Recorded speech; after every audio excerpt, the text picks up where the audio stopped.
Good morning, everyone, and welcome to the Think Future podcast. I'm your host, Chris Kalaboukis, and once again, we're coming at you live from deep in the heart of Silicon Valley, California. Show number 244, maybe?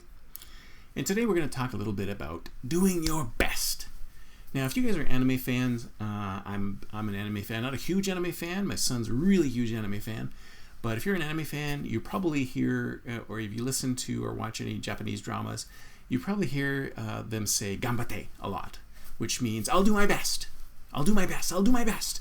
So they're like, I don't know, trying out for a track team, or they're trying to get a job. They could get an interview or something like that. They get to say "ganbatte, ganbatte," and it's like do your best, and people wish people to do your best, and say do your best, do your best, do your best. Like put your fullest effort into whatever you're doing.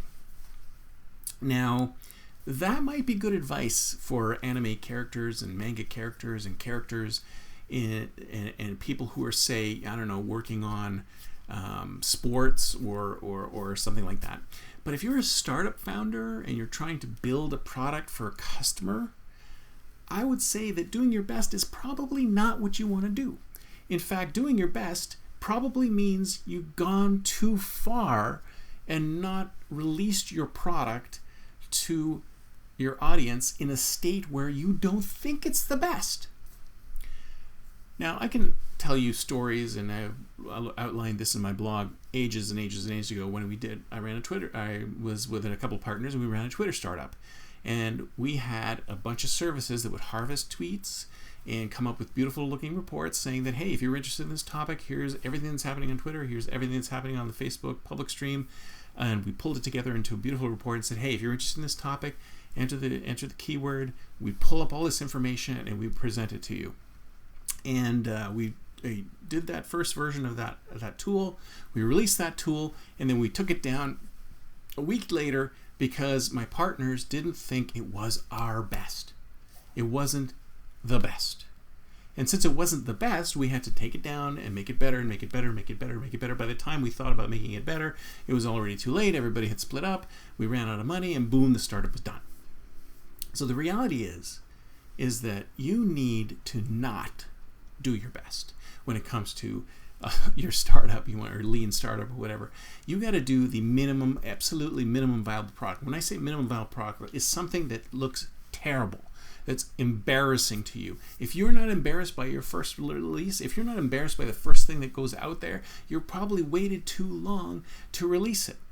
In fact, I would argue that a lot of times people don't even need to build the idea that they're thinking about building, or even build the automation in the tool that they're thinking about building. I mean, there's plenty of startups out there who basically do it all manually on the back end before they actually write a single line of code. They go out there and create a website on Squarespace or on Strikingly, and then you go ahead and create a Google Sheet or a Google Form or whatever to collect names, and you just throw it out there and you try to gather demand. You say, it's almost like a Kickstarter. You say, hey, I'm gonna do this store that sells socks, custom socks. I don't even know if anybody wants these socks, but I'm gonna throw them up there. I'm gonna say, hey, this store is coming soon. You want to buy some? Buy them now. So get people to pre-order whatever you're trying to sell, and then see if there's a demand for it before you even write a single line of code. I mean, there's so many ways to do this now that you don't need to go all the way into building, because there's so many startup founders that come to me and say, oh, I got this great idea, but it's going to cost me $25,000 to $40,000 to build this site or build this mobile app and get it out there on the App Store, blah, blah, blah. How do you even know if anybody wants to use this thing? You got to go out there and look for the demand. See if there's a demand for your product. And I know there's a lot of startup founders who go out there, but if I put this out there, then somebody's going to steal my idea and do something with it. Yeah, you got to take the chance that there's a chance that might happen. But at the same time, it's just as bad if you spend hundreds of thousands of dollars on putting something together and getting it into the App Store and then it dies. What's worse, right? Test your customer demand.